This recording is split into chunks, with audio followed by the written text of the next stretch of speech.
ఈ వేదిక మీద నుంచి అధికారిక చరిత్ర పుటలలో ఒక గొప్ప సన్నివేశాన్ని, ఒక గొప్ప నిర్ణయాన్ని ఆనాడు లోక్సభలో ఆమోదింపజేసుకొని ఈనాడు తెలంగాణ రాష్ట్రం ఏర్పడ్డది అనంటే అందులో మొట్టమొదటి త్యాగం, సాహసం శ్రీమతి సోనియా గాంధీ గారు యూపీఏ చైర్పర్సన్గా ఉక్కు సంకల్పంతో ఈ తెలంగాణ రాష్ట్ర ప్రక్రియను వారు ముందుకు తీసుకెళ్లారు.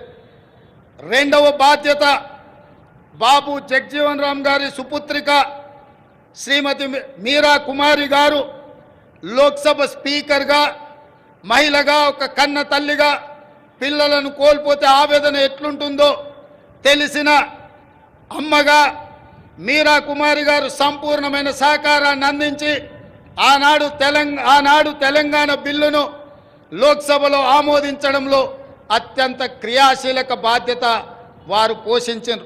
వీరే కాదు, ఆనాటి భారతీయ జనతా పార్టీ నాయకురాలు, ప్రతిపక్ష నాయకురాలుగా శ్రీమతి సుష్మా స్వరాజ్ గారు ఆనాడు లోక్సభలో ప్రతిపక్ష నాయకురాలుగా సంపూర్ణంగా సహకరించి తెలంగాణ బిల్లును ఆమోదింపజేసుకొని రాష్ట్ర ఏర్పాటు ప్రక్రియలో వారు కూడా సంపూర్ణమైన సహకారాన్ని అందించరు.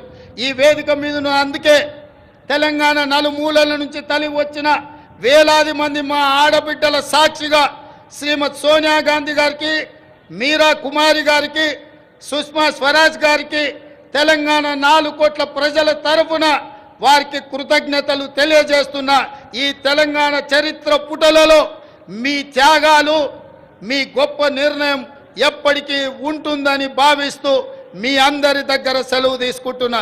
జై తెలంగాణ, జై జై తెలంగాణ. ధన్యవాదాలు మిత్రులారా.